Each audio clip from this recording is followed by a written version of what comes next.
When we go out to eat, we never agree on where to go. I want burgers! Pizza. Tacos it is. The one thing we do agree on is we all want unlimited high-speed data. That's why we switched to Metro PCS. Stop by Metro PCS with the whole family and get 4 lines with unlimited LTE data for just $100, period. Metro PCS. Wireless. Figure it out. Coverage not available in some areas. Offers require port and of number not currently active on T-Mobile network. During congestion, the fraction of customers using more than 35 gigs per month may notice reduced speeds. Video streams at up to 40p. No tethering. See store for details and terms and conditions. Welcome to Nonprofit U, a forum where nonprofit stakeholders can share lessons learned and discuss the latest developments in the industry. My name is Valerie Leonard, your host. I'm a consultant to nonprofits, and I specialize in community and organizational development. I work with nonprofit organizations to help them make a stronger impact to their clients and communities. You can find Nonprofit U on Facebook and Twitter, and I encourage you to follow us and to comment early and often using the hashtags NonprofitU or Nonprofit Sustainability. You can also leave comments on blogtalkradio.com/nonprofit_U. The chat room is open and you can post comments and questions. In order to use the chat room, you must open a listener-only account. You'll find a link to open the account on the page for this episode. You can also email me questions at consulting@valeriefleonard.com. Again, we'll be taking questions by phone and from our chat room at about the 20-minute mark or so. And the call-in number is 347-884-8121. When we speak of nonprofit sustainability, we typically think of an organization's ability to raise money. However, it's really much more than that. It's a combination of things: fundraising, organizational infrastructure, adherence to mission and core values, credibility, leadership, and management. All of these together give combinations staying power. Today's topic is nonprofit sustainability more than fundraising. Again, we encourage you to call in with questions at about the 20-minute mark. You can start posting in the chat room and emailing your questions now. Again, my email address is consulting@valeriefleonard.com. And if you want to participate in the live chat, you must open an account, and the link is found on the episode page in the description of this episode. The call-in number again is 347-884-8121. Nonprofit and community development professionals are especially encouraged to call in and share your stories and strategies. So, as I said before in the introduction, when we speak of nonprofit sustainability, we typically think of organizations' ability to raise money.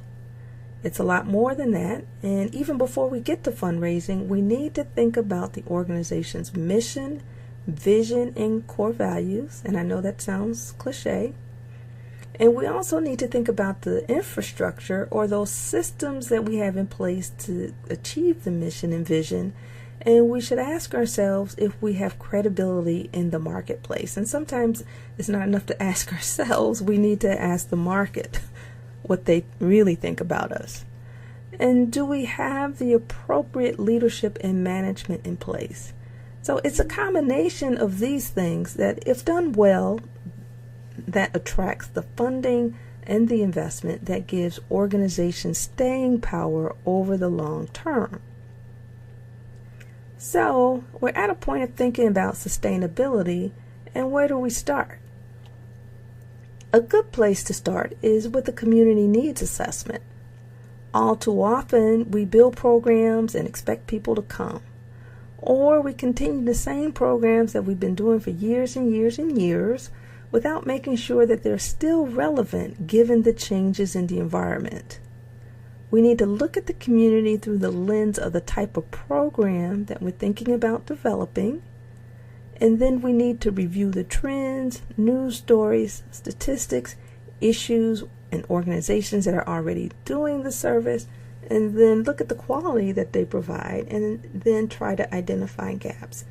So again, this is not an area where we want to say that, oh, this is a great program, I have a hunch that this is going to work. We need to look at objective data and information in order to make a well-informed decision before we go and invest too much time, too many financial resources in a program. So one of the things we want to do is make sure that we conduct our own research. It's well and good to read scholarly journals. That's very, very important, to understand, I guess the science behind what it is we do and all of that ivory tower stuff.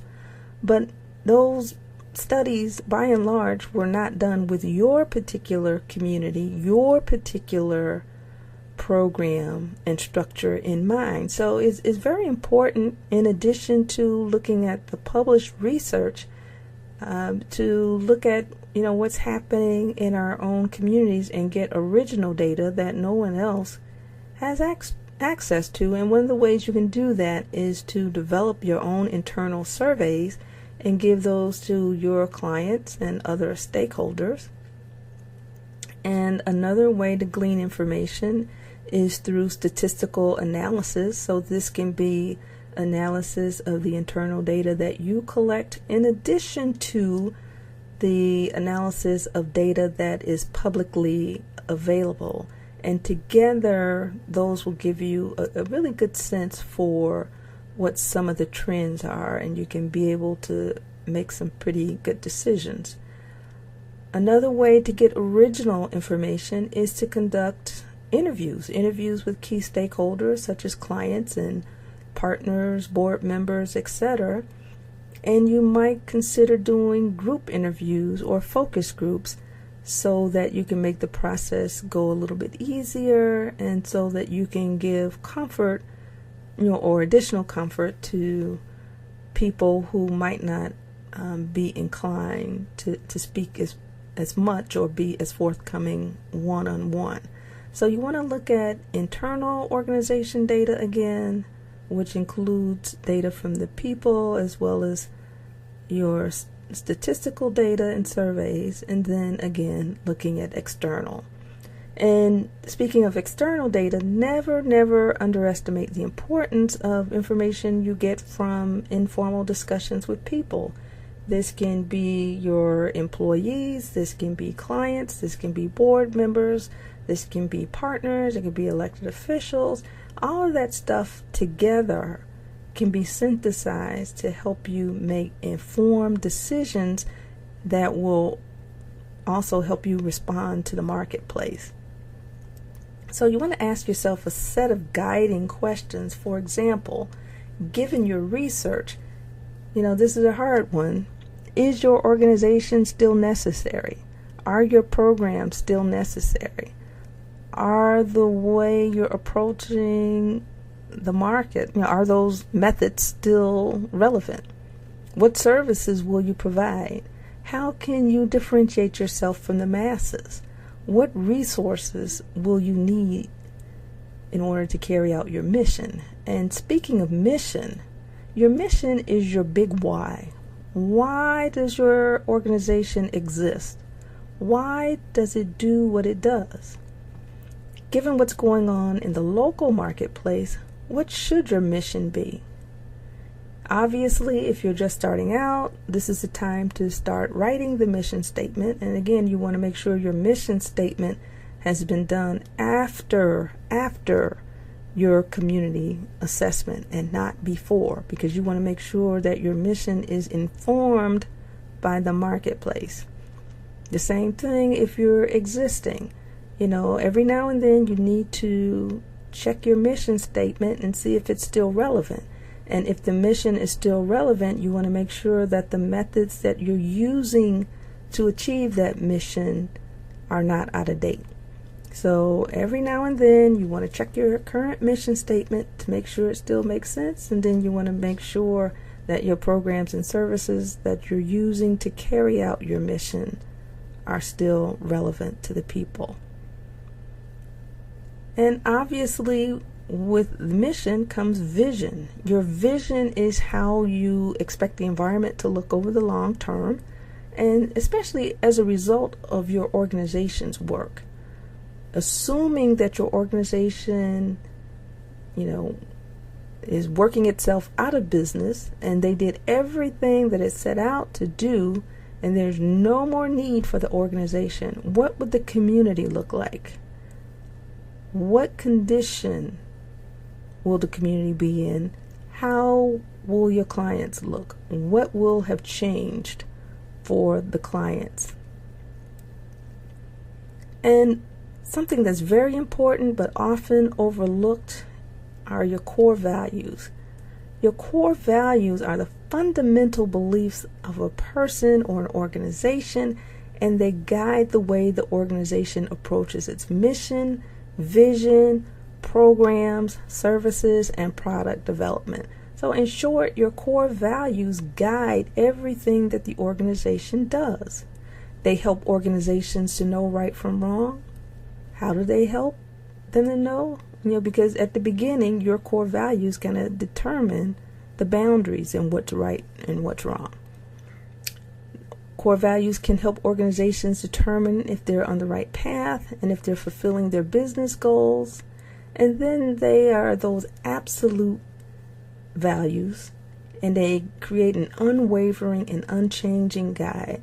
So if you find yourself wavering or weighing a very critical matter, you have to make a really hard decision, you always want to go to your core values to guide you as to, which way to go and how to go about it. Organizations that deviate from their mission, vision, and core values tend to struggle a little bit more, or sometimes a lot more, depending on how much they deviate from their mission, vision, and core values. They tend to struggle more than those organizations that remain focused. And remember, it's hard enough in this day and age for an organization to raise money and to find the capacity to deliver the services that are necessary when they're focused. It's that much harder when you lose sight of your mission, vision, and core values.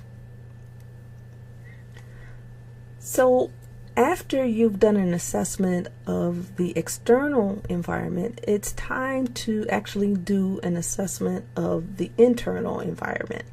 And that includes things like leadership, your board, your programs, your management systems, your financial systems, fundraising, personnel, and networking.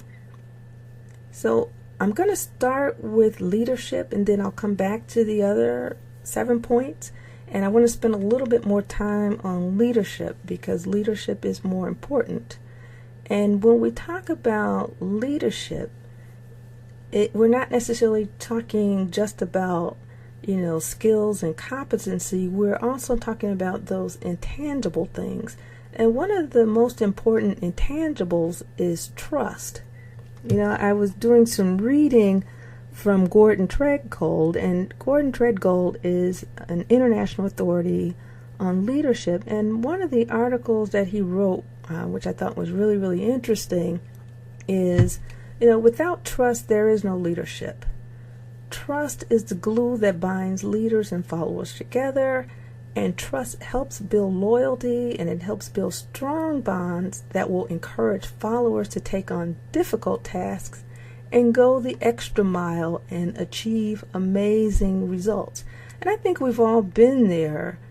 We've been in situations where we have followed people because we had to. We didn't necessarily like them, but we had to do a job. And then we've been in environments where we went the extra mile because we really, really had deep respect and trust of the leadership. So the deeper the trust goes, the higher people will jump, so to speak, for the leader. And when we look at leadership, leadership is influence, nothing more, nothing less. And you cannot influence people unless they trust you. Trust is much more complex than it seems, however, and in order to believe in organizational leadership, stakeholders must believe that leadership cares before they care to know whether they're competent. And competency only takes a leader so far. You can have failures in skills, but it's very hard to overcome leadership failures that involve character issues. Things like transparency, openness, fairness, honesty, and caring. And when we look at trust, again, trust is much more complex than it seems. Trust can be divided into two major parts. The first part is character, and those things that let us know whether or not a leader or leadership, whether or not a leader or leadership in plural of an organization actually care. So these things would be intent and integrity. Those are the components of character, and then we break out the character issues. We look at things like caring, transparency, and openness. These speak to a leader's or leadership's intent. And then also under character is integrity. Those are things like honesty, fairness, and authenticity. And these things together, again, let us know whether or not a leader or the leadership of an organization actually cares. And we need to know whether they care before we really care how competent they are. So when we look at competency, we're looking at two sides of the coin. On the one side, we're looking at capability, and then we're also looking at things like results. The capability or the ability of a leader or leadership within an organization, that's measured by skill level of knowledge, and experience. And then those things taken together can drive results. And the results will drive the reputation and the credibility and performance of an organization.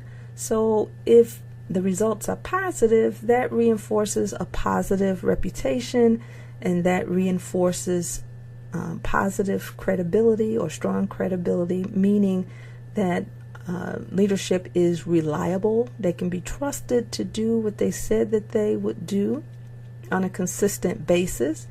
And then we're also looking at strong performances. But on the flip side of that, if the results are negative, that reinforces a negative reputation, which damages credibility, and then it can lead to poor performance. Either way it goes, you're going to have results, either positive or negative. And all of those things work together to drive an organization. So that's it for leadership. I want to talk about the other 7 components of your organizational assessment. I won't spend as much time, but like I said, everything rises and falls on leadership. So I thought it was important to spend some time on that issue and let folks know that it's not just a matter of technical ability, but character counts. And also when we look at leadership, obviously your boards are at the top, followed by your executive management, followed by other department heads and middle management, and it flows all the way down. And regardless of what position we hold, whether it's a receptionist all the way up to the board chairman, everyone exercises leadership. And now we want to talk about the board. The board, as you know, sets the strategic direction of an organization. And it's important that the board not only be capable and have capacity or the ability to actually help the organization fulfill its mission, but they should be willing to share their resources with the organization to propel it forward. They should also be diverse in terms of skill set. They should be diverse in terms of their thinking. You don't want an insular group where it's 1 or 2 people from the same organization or same groups of organizations, with no outside influence. That's a recipe for stagnation, and the organization will not grow as quickly as it could. You also know that the board is responsible for strategic planning and positioning itself or positioning the organization for changes in the environment. I want to remind our listeners that you are listening to Nonprofit U, and today's topic is nonprofit sustainability. And now, insurance-minded speeches from Geico. It's a common expression, don't look a gift horse in the mouth. However, what if the horse's mouth is filled with useful insurance tools? This is the exact case with the Geico app. Yes, the app is free and therefore a gift horse. However, look inside the app and behold, emergency roadside assistance, digital ID cards, bill pay. Get the Geico app. Look it in the mouth. Get amazing services. Thank you. Wow, nice haul. Told ya, Macy's Backstage has perfect last-minute gifts. With prices so low, you never need a coupon. I scored the perfect makeup palette. Super cute. I grabbed these cool drones for the guys. Nice. Here's a handbag for Aunt Helen. Found awesome toys for the kids. Cookware for the budding chef. Oh, and look what I got for Uncle Hank. A puppy chew toy? No, that's for Rex. They even have gifts for pets. Well, you know Uncle Hank. He'd love anything we gave him. Macy's Backstage. Savings for everyday life. Details at macy'sbackstage.com.